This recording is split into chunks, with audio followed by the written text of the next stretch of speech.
What if I told you the world's most powerful military is struggling not on the battlefield, but in the battle of perception?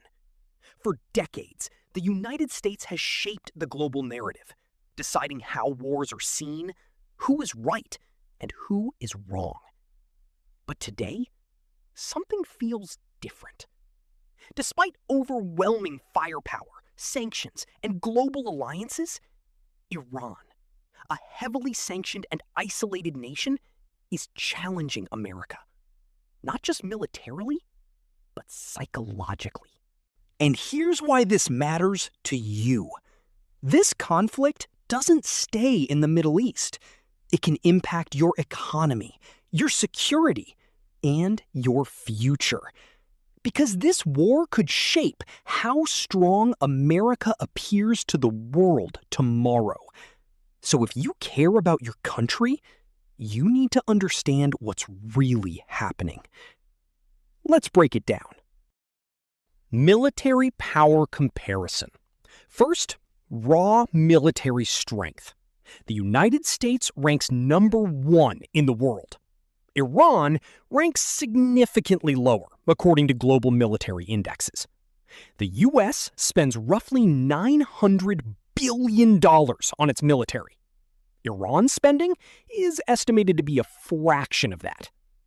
That's not just a gap. That's an ocean. And in the early phase of the conflict, that gap was visible. U.S. and allied forces reportedly dominated the skies, striking thousands of targets, including air defenses, command centers, and infrastructure. Iran's naval capabilities also suffered significant damage. But here's what changed everything. Iran didn't break.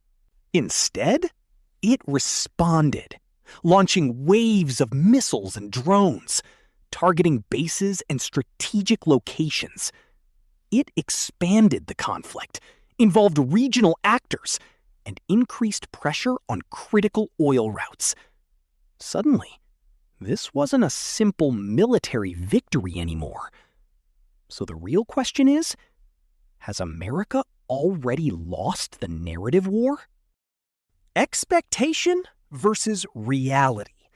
When this conflict escalated, Washington likely expected a familiar pattern: air superiority, rapid dominance. Iran pushed towards submission. And initially, that seemed possible. But winning battles is not the same as controlling the war. Because despite heavy losses, Iran didn't collapse. It didn't surrender. And perhaps most importantly, it didn't lose control of its narrative. Iran's strategy. Iran isn't trying to defeat America head-on. It's playing a different game. Escalate. Don't surrender. From the beginning, Iran made its strategy clear. Target U.S. interests across the region. Threaten global oil supply routes. Expand the conflict beyond one battlefield.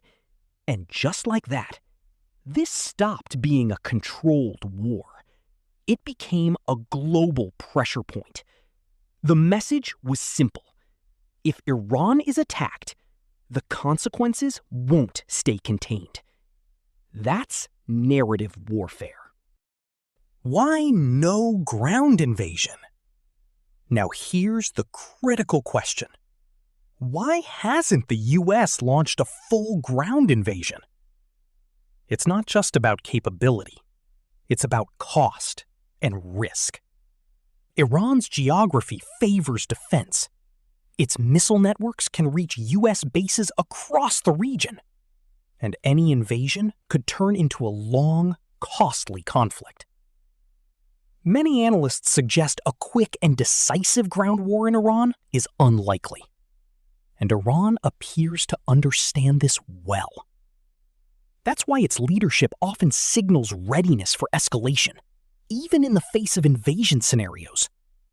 Because in narrative terms, if America invades, it risks being seen as the aggressor. If it holds back, it may appear restrained or hesitant. Either way, Iran gains a psychological edge. The narrative shift.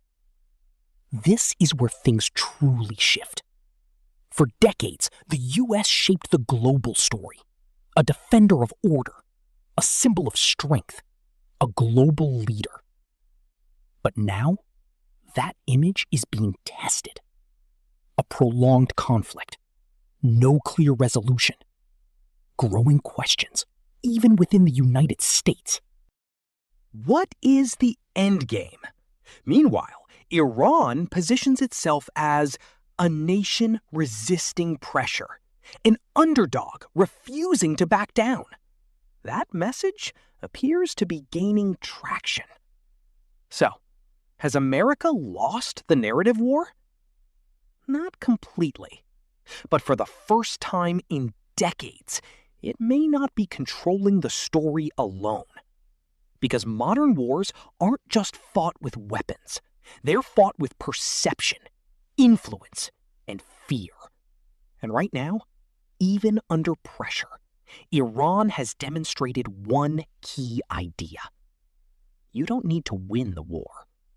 You just need to make victory impossible for your opponent. Now it's your turn. Who's winning? America or Iran? Comment below. And if you want clear, in-depth analysis like this, subscribe to the channel and hit the bell icon.